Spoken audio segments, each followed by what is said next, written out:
O que interessa é como Saul Hudson, o homem por trás do Slash, viveu seu arrebatamento pelo mito.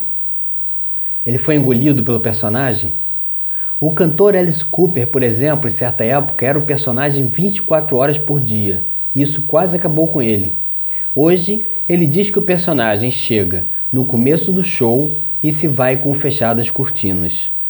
Os rockstars dos 60, 70 e 80 eram semideuses. Sentiam-se, agiam e eram percebidos pelos fãs como seres sobre-humanos e cultivavam com fervor hábitos sobre-humanos. Mas soterrados nesses mitos estavam pessoas, organismos como o meu e o seu, porém forçados a suportar as selvas implacáveis das turnês esmagadoras, regadas a excessos igualmente esmagadores. É a nudez desses seres trancados no mito que interessa nessas autobiografias. Se o Michael McKagan chegou a tomar 10 garrafas de vinho por dia, o pâncreas dele quase explodiu. Se os excessos detonaram o coração do Saul, a ponto dos médicos lhe darem meses de vida, ele foi salvo com a instalação de um equipamento eletrônico no coração, é porque os personagens sobre-humanos Duff e Slash assumiram o controle. E eles chegaram com hábitos incompatíveis com o organismo dos homens em cujos ombros se apoiavam. Eis o choque entre os homens e os deuses pagãos que habitavam então um só corpo. Pode-se argumentar que Slash sempre foi Slash, que o Duff ainda em Seattle já era alcoólatra. Mas o Slash e o Duff do excesso sem limites só surgiram quando também apareceram as contas bancárias sem limites. Um homem pode ser pobre e junkie. Um homem pode ser pobre e alcoólatra. Um homem pode ser pobre e hedonista. Mas imagine tais tendências levadas ao estado do absurdo por uma cachoeira de dinheiro que jorra e depois jorra mais ainda e depois jorra 10 vezes mais. E pior, foram pessoas, segundo os livros, que mesmo depois de a coisa virar um moedor de carnes e almas, sabiam que sair seria difícil. Como largar o projeto da vida, a fonte de renda e o círculo de amizades de uma vez só?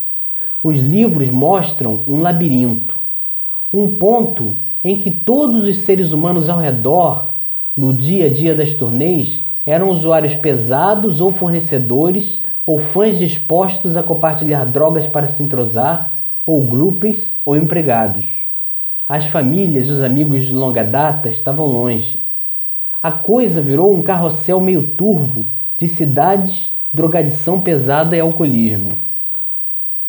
Pior, os membros da banda estavam cada vez mais isolados e cada vez mais sós, cada um com sua equipe de seguranças e empregados, cada um com seu meio de transporte para o show, cada um com seu camarim. Às vezes estavam até em cidades diferentes antes do show.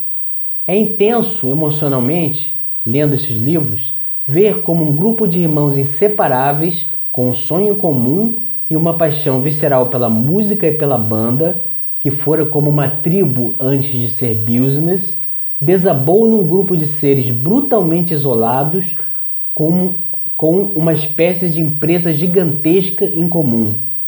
A coisa foi do quente para o frio. Começo a concluir. Esses 2 livros são ensaios formidáveis sobre a luta do frágil, do perecível da carne contra o tufão eterno do mito. Hoje, com a indústria fonográfica ferida de morte, é tudo muito diferente. Mas estar na pele de um Elvis, de um Jim Morrison, de um Alice Cooper, de um Clapton, de um Slash, de um Duff, parece ter sido tão enlouquecedor e alienante quanto ser um imperador romano. Os camaradas piraram. Eu também piraria.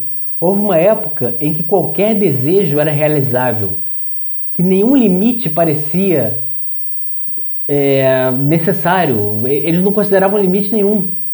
Eles chegaram num ponto de loucura absoluta. E eles descrevem isso no livro. Os camaradas piraram, eu também piraria, e pergunto quem de nós passaria por isso com a parcimônia de um monge em meditação.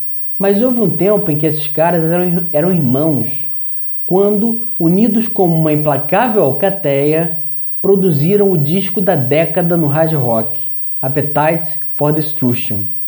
E os livros falam dessa era gloriosa. Leiam esses livros. Depois veio o isolamento dos membros, as desavenças, o horror de estar preso numa engrenagem de exagero, de trabalho inclusive, que era um rolo compressor. Quem teve uma ressaca sabe, o exagero não dá nada. O exagero empresta e cobra com juros. Essas duas biografias são grandes livros de pessoas que viveram alguns anos mágicos, segundo Duff, de 85 a 88, mas atravessaram uma selva de espinhos que uma tonelada de dinheiro não foi capaz de tornar menos afiados. E a parte boa, ao contrário de Jim, Joplin, Hendrix, eles saíram vivos para nos contar suas histórias por seus próprios pontos de vista, tendo saído do que chamei de carrossel turvo, que os triturara, para voltarem a apreciar a vida e a música. Entrar num labirinto é fácil. Estes livros contam a história de dois homens que entraram no labirinto do próprio mito e acharam a porta. E além da porta estava a vida.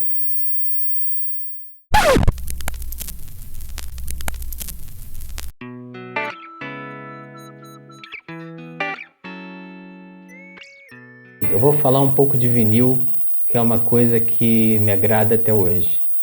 O primeiro vinil que eu tive foi esse aqui dos Beatles. Foi meu pai que me deu. E apesar de eu não ser muito fã dos Beatles, eu vou ficar com esse disco aqui até o fim da minha vida, porque foi meu pai que me deu, que é uma pessoa que eu valorizo, admiro, e por isso eu gosto muito desse disco.